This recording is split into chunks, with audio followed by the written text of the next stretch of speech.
It's like we walk around with this name tag on and God rips it off and he places a new one. That's what he wants to do today. He wants to exchange your bitterness for joy. And he's saying that he will do it. That is the great news of the gospel.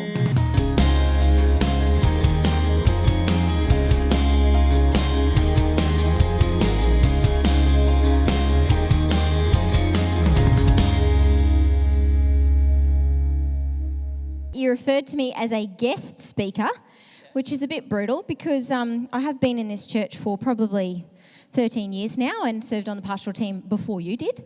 But it's nice that you're still treating me as a guest.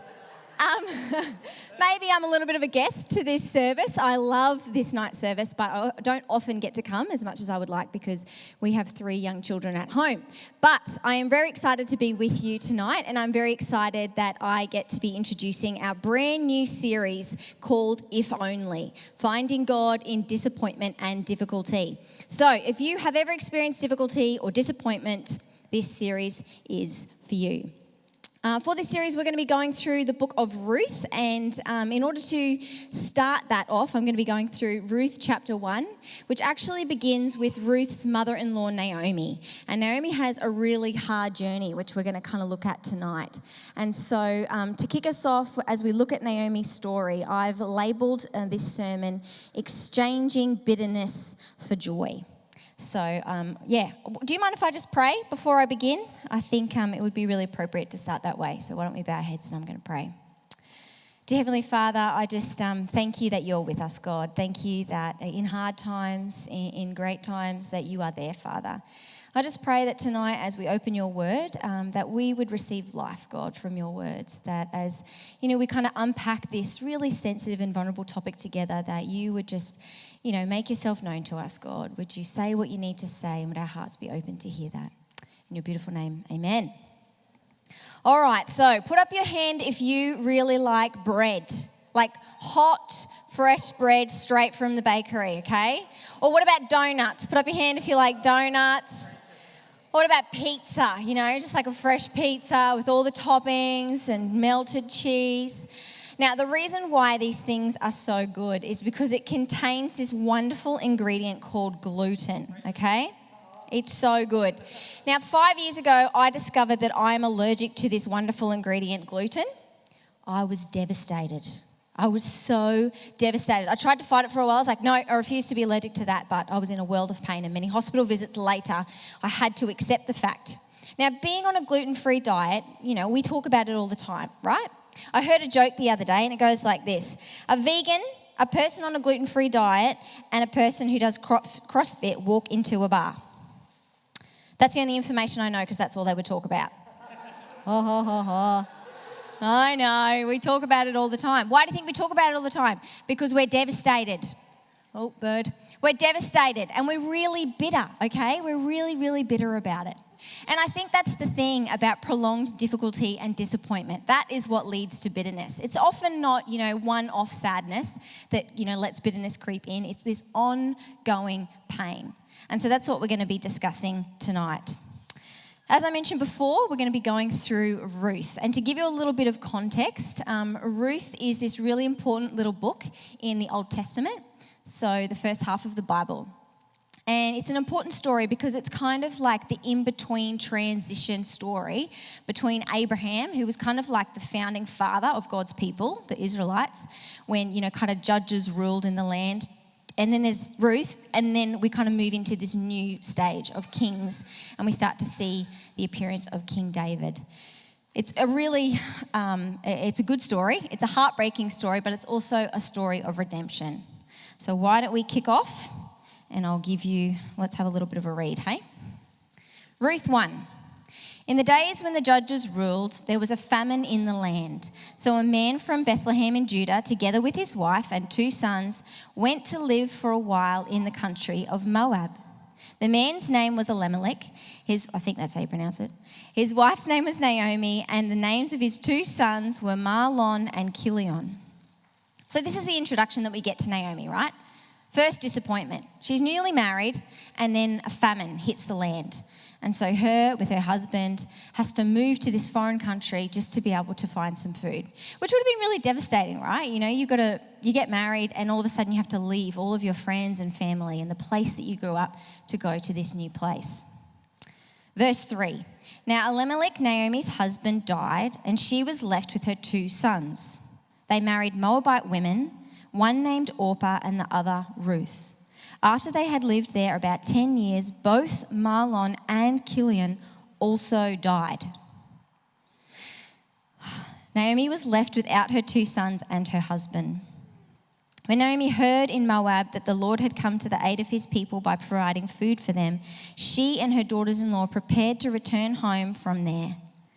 She said to her daughters, "Go back, each of you, to your mother's home. May the Lord show you kindness as you have shown kindness to your dead husbands and to me." So it's a pretty rough story, right? So first of all, she moves to this foreign land and she has to watch her 2 sons marry foreign women, the Moabite women.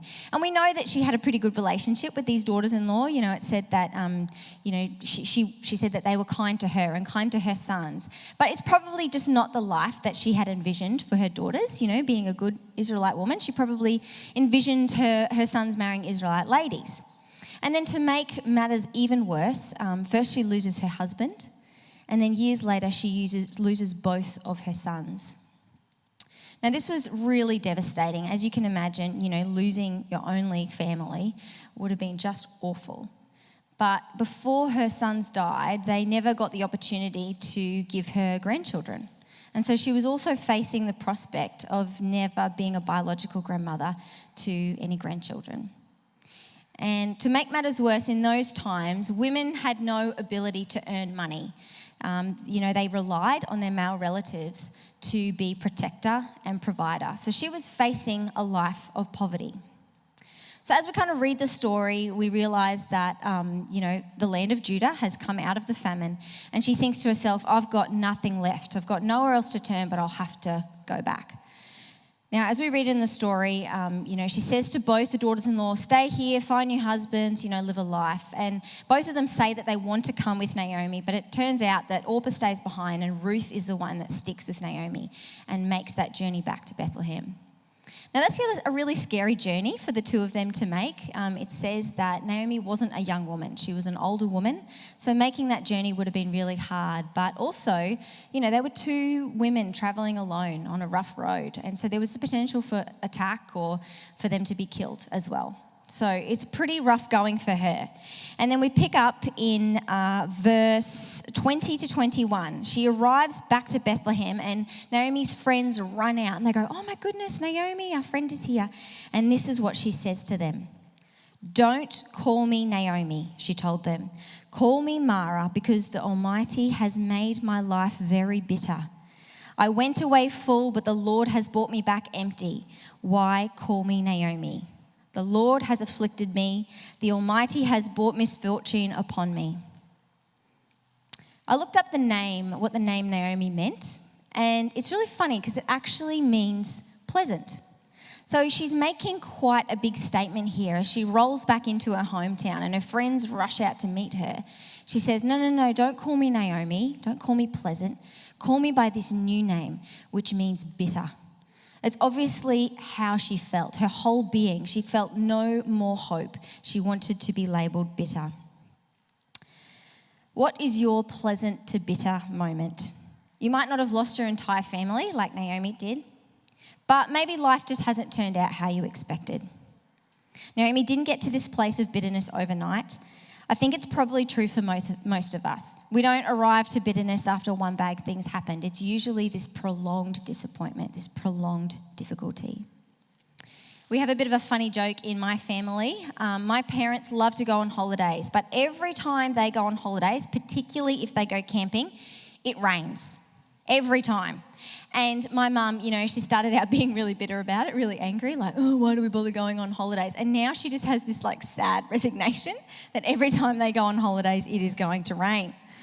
Now that is a really silly example, but isn't that what it feels like? Sometimes when we can't catch a break, we feel like, God, what's going on here?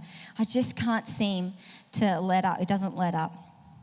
Maybe you're in a situation like this. Maybe you've got some continued disappointment that's going on for you.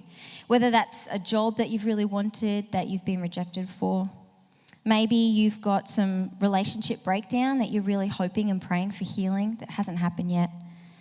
Maybe you've got some health issues, some sickness, yourself or a loved one close to you, and it's just like wave after wave of bad news. Maybe you're single and you're, hoping for a partner that hasn't come along yet. Maybe, you would really love for your family to expand and you would love a baby. It just hasn't arrived.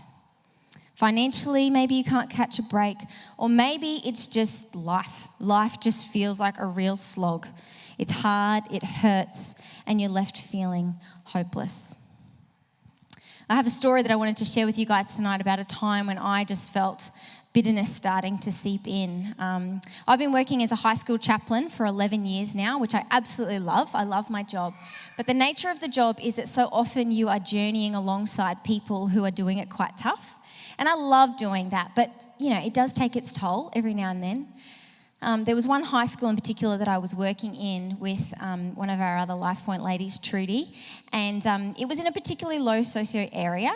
And for this point in time, our community was really struggling. There was some financial issues, there was a lot of substance abuse, and therefore our kids were getting quite neglected.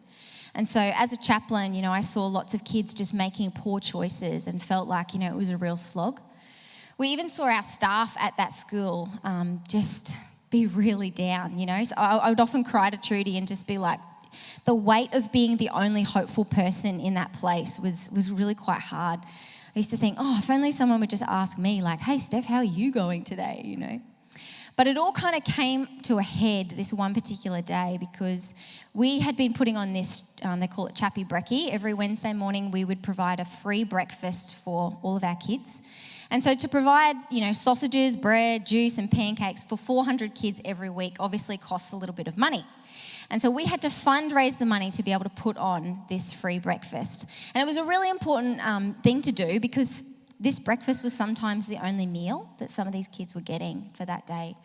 And so Trudy and I worked really hard. We did a fundraiser, and by the end of the day, we managed to raise about $800, which we thought, great, that's, next term covered. And in the mess of the day, we just hadn't realised, sorry about my son, we just hadn't realised that one of our sets of keys had actually gone missing. And so we put the money away into our Chappie office, locked it in the safe and went home for the night. We came back the next day and realised that our office had been opened. Nothing else was upturned or anything like that. They'd just gone straight to our room, straight to the safe and taken that $800. And so as we reflected on the fact that the keys were gone, and this was the one night of the year that we were holding money in that room, we realised that it was one of our kids that had stolen from us. And I was so angry. I was so bitter because I thought, these kids, these are the very people, that's the money that we are trying to use to help you. And they took it. And I had actually let the bitterness start to seep in and harden my heart. And that's the problem with bitterness. You suffer and everyone else around you suffers. You can't do the very thing that you were born to be, which is fruitful. Your heart becomes rotten. As I was preparing for this sermon this week, I kept walking past my kitchen bench and there was this rank smell that was coming from my bench. And it was this disgusting banana, okay? Just feral. And I just thought, as I was praying about what to share with you guys tonight, when bitterness starts to seep in, isn't that what our heart feels like? It feels battered, it feels bruised, and it starts to become really rotten. So, which I think is okay. I think it's okay to have that reaction sometimes when life gets us down. But when we do notice bitterness start to seep in, the question is, what do we do about it? So tonight I've got 3 ways for us to attempt to exchange bitterness for joy, okay? Number 1, look back. Remember God's past faithfulness. Naomi had forgotten the blessing of the past. And this is so true for us, isn't it? We easily forget when we're in the darkness. It's actually the whole story of the Israelite people. They kept forgetting that God had rescued them. They kept forgetting that he had called them out of Egypt. They forgot how faithful and powerful he was. They had forgotten their ultimate provider and protector. See, God had rescued his people. He had saved them from slavery. He had parted the Red Sea, and he had kept them alive in the desert for 40 years. He then gifted them the promised land. And even, way back to Abraham, their founding father, he had made their people explode. Abraham and his wife, they were barren. They couldn't have children. All of a sudden, they had this line of descendants that was massive. And we know that Naomi would have known these things because, as we read in the story, she was a good Israelite woman. And as was true for their people, they would recite these stories. They would, each special event, they would recount the blessings and they would tell the stories of their ancestors and talk about how God had provided for them. But Naomi had forgotten. It's actually really ironic too because I'm sure that Naomi would have shared these stories of her people with her sons and probably even with her daughters-in-law. And so when it came to the time when Ruth had to choose whether she go with her mother-in-law or stay behind, she saw something in Naomi. She saw something of Naomi's God that she wanted to stick with. And so even Ruth could see, no, there's something faithful, there's something special about that God that Naomi couldn't identify. Deuteronomy says it constantly, okay? It's constantly trying to remind the Israelite people of how God provided for them in the desert. Remember how the Lord your God led you all the way in the wilderness these 40 years. And that comes from 8 verse 2. Now, I know what it's like to be in the dark times and to forget the blessing that has been in the past. When I was pregnant with our second child, Harmony, I got this awful condition called hyperemesis gravidarum, and basically it leaves you vomiting and nauseous and unable to get out of bed, I think for about 5 months. I wasn't able to care for myself. I wasn't able to care for my family. I was barely able to eat. And in that time, I was so sick that I actually really struggled with my mental health. I got really depressed. And I remember being in that moment and thinking, where are you, God? Like, this is just the worst thing that I've ever experienced. And now God was wonderful. I got through that pregnancy and, I was healed of that and had this beautiful baby girl. And I thought to myself, that's it, we're done. We're not having any more children because that was just too horrendous. A few years later, Dan and I really felt like God had said to us, I'm going to gift you another child. And one of the things that God said to Dan in that prophecy was, I will look after Steph. And so I was so faith-filled. I went into that third pregnancy thinking, yep, this is great. I'm not going to get sick again. I'm not going to get the hyperemesis. It's going to be great. And you know what? I got it again, but I got it so much worse this time. And to make matters worse, I actually got this other condition that sent me permanently deaf as well. And so then as I sat there in my bed and cried out to God, I remember just thinking, where are you? You have absolutely abandoned me. And I remember thinking, I will never feel not nauseous ever again. This is it. This is my life. I'm going to be sick forever because I couldn't see anywhere in front of me. And I certainly forgot about the time before when he had brought me through last time. It's so easy to do. We can look back. Where has God protected and provided for you? As Christians, we believe God has rescued us from death itself. He doesn't have to do anything more to prove his faithfulness. All right, tip number 2, look around. Remember God's present faithfulness. Naomi had forgotten the blessing of the past, and she had also forgot the blessing that she had right now. The passage says the Lord had come to aid his people. The famine was over. For her, it was a last resort. A resort. She didn't really have any other options, but at least she did have somewhere to go. And the fact that when she got there, there was going to be some food. She didn't know how she was going to access it, but it was definitely there. She also had an incredibly faithful daughter-in-law in Ruth who said that she will be with her always. Ruth even condemned herself to a life of poverty and loneliness and dying in a foreign land just so that she could be with Naomi. And lastly, we know that they actually made it to Bethlehem. I talked before about how it was a bit of a treacherous journey, but we know that they arrived, which was awesome. What has God blessed you with today? This is a lesson that I had to be reminded of this week. As some of you may know, 3 weeks ago, I had a pretty significant ear surgery to kind of counteract some of the damage that was done during my pregnancy. And so I was bedridden for 10 days with pain and vertigo. And on that last day of finally being able to get out of bed after the 10 days, my really coordinated husband decided that he would fly through a roundabout at 40 kilometres an hour in the rain on an electric scooter. Yes, you know the story. Breaking his shoulder and spraining his ankle, which is, super fun for us. So I have been doing all of the driving, all of the dressing of the kids, all of the cooking, all the cleaning, all of that sort of thing. Now, I have to have a disclaimer with this story, by the way. Can I just say a massive thank you? We've had so many people from this church family just reach out and bring us meals and drop us over treats and help us. We had people like mow our lawn and do my washing and do all of our house jobs. And, you guys have been such an incredible, supportive family, and I thank you so much for that. But this week, I kind of hit my breaking point. I was like, all right, I'm done. I'm over it. And this was the week that I had to go on Year 8 camp. And now I was so mad about having to go on Year 8 camp. I was like, I have so many better things to do. I was really raging. Apparently, it was forecast for rain the whole week. And I thought, great, I'm going to be stuck at a horse ranch with 100 hormonal teenage girls for the week when I've got a million other things that I could be doing. Well, anyway, it felt like God really convicted me. It's like slapped me across the face as soon as I got to my destination. I stepped out of my car at Landsborough and I just looked at his wonderful creation around me. And I suddenly realised I had just had an hour of peace and quiet in the car by myself. It was amazing. And I was also looking down the barrel of 3 days of not having to cook, not having to clean, not having to discipline or dress anybody.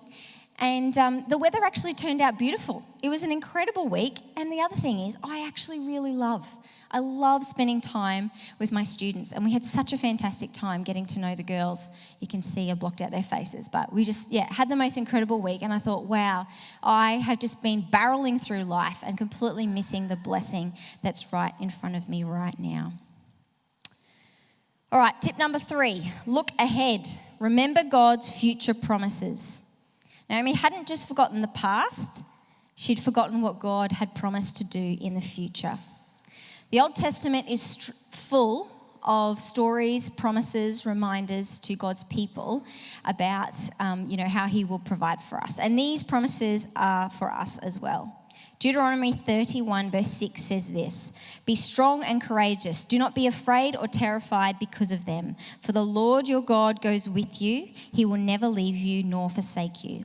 And in Genesis 22, verse 17 to 18, it says, "I will surely bless you and make your descendants as numerous as the stars in the sky and as the sand on the seashore. Your descendants will take possession of the cities of their enemies, and through your offspring all nations on earth will be blessed." The blessing is coming. It may not be the blessing that we thought. It might not be the timing that we planned, but we know that it will be even better.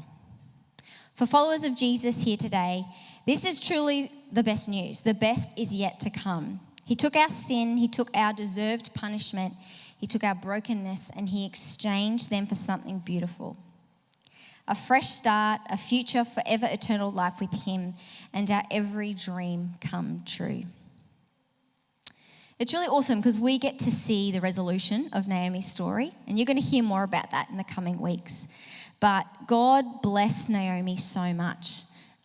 We read on to find out that God actually provided a new husband for Ruth, and the added awesome little thing is that this guy was actually a descendant of, he was like a relative of Naomi's anyway, and so they were actually provided for and they were protected. And then Ruth went on to have children, so Naomi got to be a grandmother, and it's actually the line of descendants turned out to be where King David came from, which then also turned out to be the line of descendants that Jesus, Saviour of the world, came from. So Naomi ended up having this amazing blessing story, which is really awesome for Naomi, right? It's really wonderful and encouraging to hear that. But sometimes it's a little bit hard to hear. Sometimes it's hard to hear, that everything's kind of worked out when, maybe that's not necessarily the case. Maybe you're still in it. Maybe you're still journeying with your heartache. Maybe things haven't changed for you, and maybe they never will. I've been there. I know what it feels like to not be able to muster up any sort of sense of doing anything about it. It's really nice to look back, to look now, and to look forward, but sometimes it feels like you just can't. Naomi felt so hopeless that she demanded a name change, a label that defined her whole being, which was bitter. And when we feel that hopeless, there is nothing else that we can do other than ask God to do it for us. He has to make that exchange. He has to be the one to exchange our bitterness for joy. And he really wants to do it. Dan and I go to a lot of weddings, but the most memorable wedding speech I have heard yet is when our little brother, Zach Sweetman, married his beautiful wife, Mariah.